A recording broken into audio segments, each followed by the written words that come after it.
You know what sitting in silence does? It forces you to confront some of the things that are more psychologically and subconsciously painful for you. I decided to sit here and work on a video without actually like listening to YouTube videos or being distracted by my phone.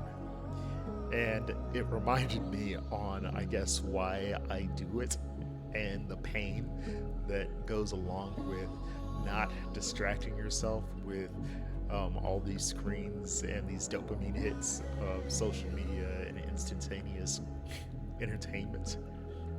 Um, Memories will come up, unresolved issues, things that make you feel embarrassed or ashamed. Not to mention that I'm sitting here listening to beautiful, um, like African kind of tribal music and things like that, things that just inspire contemplation. But even if I wasn't listening to the music, it's like the silence.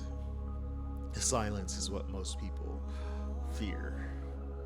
I actually do engage in a daily meditation practice where I am not distracted by anything for um, maybe about 10, 15, sometimes even 30 minutes, um, where I just kind of like, not to go too deeply into my spiritual practices, but where I just kind of stare at a particular thing for about 15 minutes with some binaural beats on, trying to get into a hypnagogic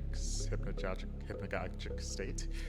Um, and when I'm doing that, I don't even feel this rush of or this rise of psychological trauma, if you will.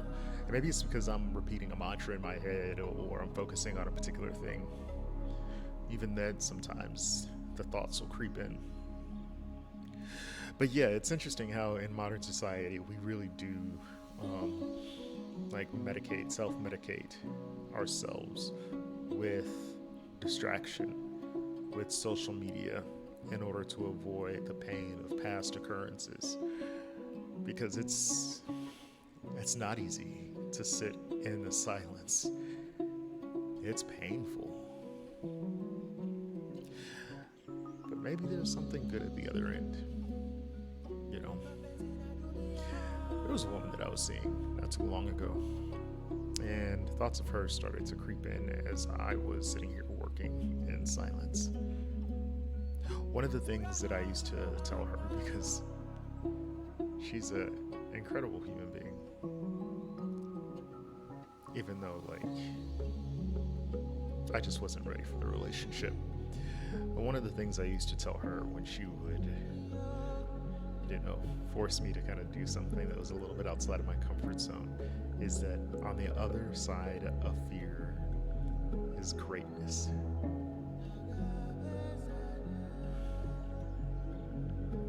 Whether that be with a new experience or maybe even sitting in silence.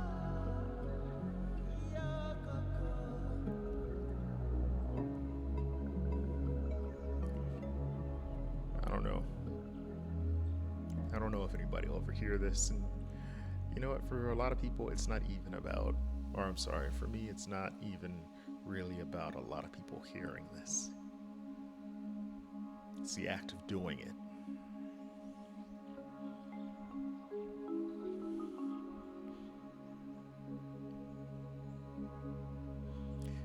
I'm grateful for the process.